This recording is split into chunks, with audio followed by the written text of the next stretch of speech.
All right, guys. So the AI insanity keeps getting worse. Now, as we approach Christmas, it seems that everyone is getting unhinged. Now we have one serious topic to cover, which is the bubble getting worse despite the signs of a collapse happening. Now, this is seriously 2007 all over again. The amount of risk building up in a system is just ludicrous. We might have survived 2025, but next year the black swans might just hit. Now, once again, we must focus on the weakest link in this whole AI and this whole data center insanity, and we are, of course, talking about Oracle. Now, there's a reason why the stock is almost down 50% from the highs. There's a reason why credit default swaps insurance on Oracle's debt is soaring to the moon. The market doesn't believe there will be a soft landing. Now, imagine paying 1.5% to hedge against a collapse. Oracle's yield on their long-term debt is around 6% at most. And if that's the case, you might as well buy a US Treasury bond that yields 4 to 5% risk-free. Now, we are reaching the point where raising more money for the bubble is just getting impossible. Just look at the rental rates, how much the company and the entire industry is paying. Now, in the coming years, US big tech companies have committed an insane $570 billion into data center leases. That's more than $500 billion worth of capital spend on rent. And guys, these are just the leases on the data centers, the physical structures itself. We aren't talking about manpower and buying AI chips. Those will cost hundreds of billions more. Now, the race to win the AI war has gotten insane. We know the problem with rents. Even if you don't use the structure, you are still shelling out monthly payments. If your cash flow is horrible, you will go negative month after month. Even venture firms, the big boys don't want to touch these data center projects. They're a time bomb that needs to pay off. And if the demand doesn't come, you will have ghost cities of data centers just lingering around collecting dust. Blue Hour Capital is pulling their funding. They will not back a $10 billion data center for OpenAI. The plan is in jeopardy. And even if Oracle gets the money, guess what? The terms will be worse. The payments will get worse, and more pressure will be placed on a company. And here's the crazy thing. Demand for AI will be out of their control. They can't directly control it. Is the US market ready for ramp up in AI? Now, unlike China, the US has no industrial base to piggyback on with the tariffs. Good luck using AI in US factories. You can slap lipstick on a pig, but it's still a pig. The issue here is the contagion effect and the timeline of the mess. 2025 is the calm before the storm because a ton of these lease commitments will come online in 2026. And once again, this is a huge gamble that tomorrow's demand will soar. US big tech giants are prancing around the field of dreams. Build it and they will come. But what if people don't come? Oracle's future lease commitments last between 15 to 19 years, and on average, they will be paying $14.6 billion annually. That's 2/3 of their current operating cash flow over the past 12 months. It gets crazier. The company predicts their cloud division will grow 16 times by 2030 to $166 billion strong. How did they get that figure? Did they use a crystal ball? In 2026, the rental pain will start. The lease commitments will jump almost 6 times to $248 billion. So if cash flow doesn't catch up, the deals don't come in. We could see a really nasty crash. If an implosion happens, there could be a big contagion effect here. Entire economies that surrounds all these data centers could melt down. Entire communities could lose their jobs and businesses. Now, this is one big centralized bet that the US simply cannot lose. I'm not saying that tech stocks in the US won't rise, just that the risks are really reaching mayhem levels. Now, in the meantime, the big losers will be the American people. And why? What do you need to power all these data centers? Well, glad you asked. You need power, a whole lot of electricity. Now, OpenAI and Oracle are building a 1.4 gigawatt facility in Cy Township in Michigan. And that's enough energy to power up to 1 million homes. Imagine the insane competition that just ballooned in that one single town. That's why the project was so contentious. There's no guarantee at all that the data center benefits will spill over to the town's economy, but it is almost a guarantee that power bills will shoot up. Now, there simply isn't enough power build out in the United States. Like the tariff war, Trump has put a cart before the horse. Even if all the data centers get built, even if all the customers come, the cost of running them will be insane. Basic supply and demand. It will be US households and consumers that subsidize big tech. Now, every time you pay your power bill, you will get a nightmare from the Matrix. Even Elon is afraid competing with China on a power dimension is impossible. Chinese generation capacity is 3 times more than the US, and it is still rising. To compete, the US must ramp up their own generation capabilities. But ironically, they will entail even more spending. Even more debt and deficits will be needed. It's a catch-22 here. Just like the tail end of a bubble, we are suddenly witnessing big tech companies rushing to grab money. Now, chief of which is OpenAI itself. Next to Nvidia, this is at the center of all the chaos. There's a reason why OpenAI wants to raise $100 billion today. In fact, they are running to sovereign wealth funds like the UAE to get the money. This is going to be the ultimate test, and it's going to be dangerous either way. If the funding happens, the bubble could grow even bigger.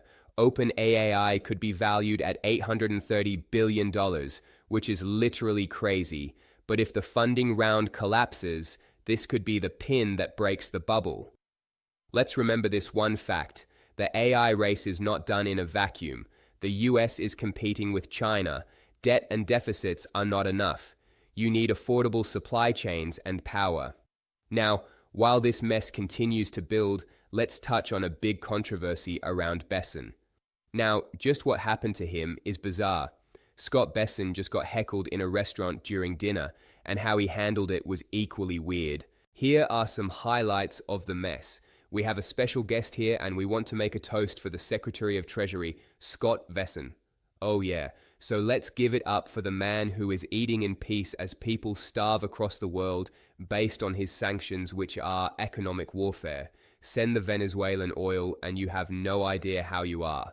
Now, getting heckled during dinner and drinks isn't nice, that's for sure, but it tells you the level of frustration people are having over US economic policy. From the tariffs to the endless government spending, the US economy is being squeezed like no other. And to make things weirder, during the farmers' crisis, which is still ongoing, Bessent called himself a farmer. He even had to sell his soybean farms after a warning from the ethics office. Now on live TV, Bessent also took the chance to defend himself from the heckler. And boy did he go after her like no other. You heard the boos on there. They were booing that deranged woman who clearly her dad didn't pat her on the head enough when she was younger. So now the rest of us have to live with this. You know, she stood up. They interrupted everyone's dinner. I wasn't that sad to be interrupted because the food weren't very good at the restaurant. And it was also clear that the restaurant owner was in on it with her. That it was a setup.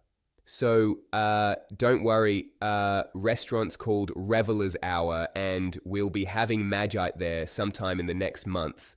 But let's get objective here. How bad is the economic situation in the US? Is all the hate and vitriol at best justified?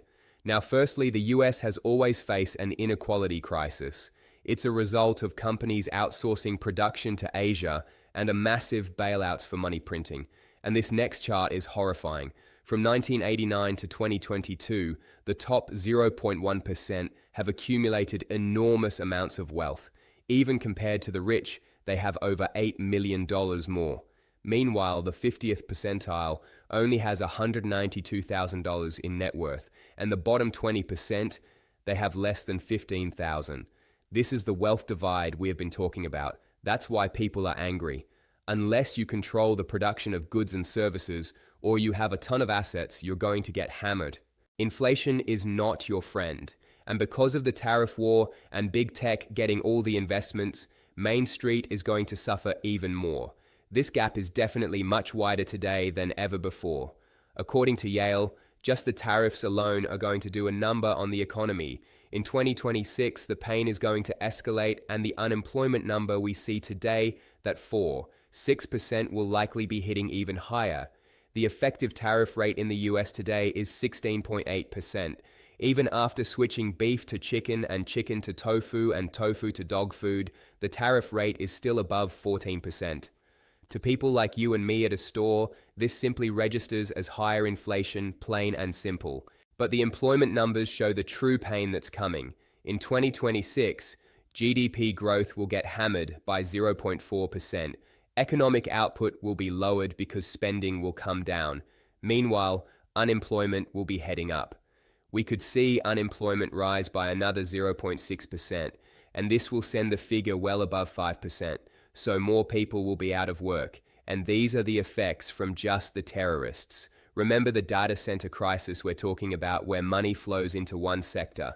It denies other parts of the economy of funds. Real industries get crushed, and US bankruptcies have surpassed pandemic levels. From January to November, 655 large US companies went under. By the end of the year, we should easily cross 700 bankruptcies.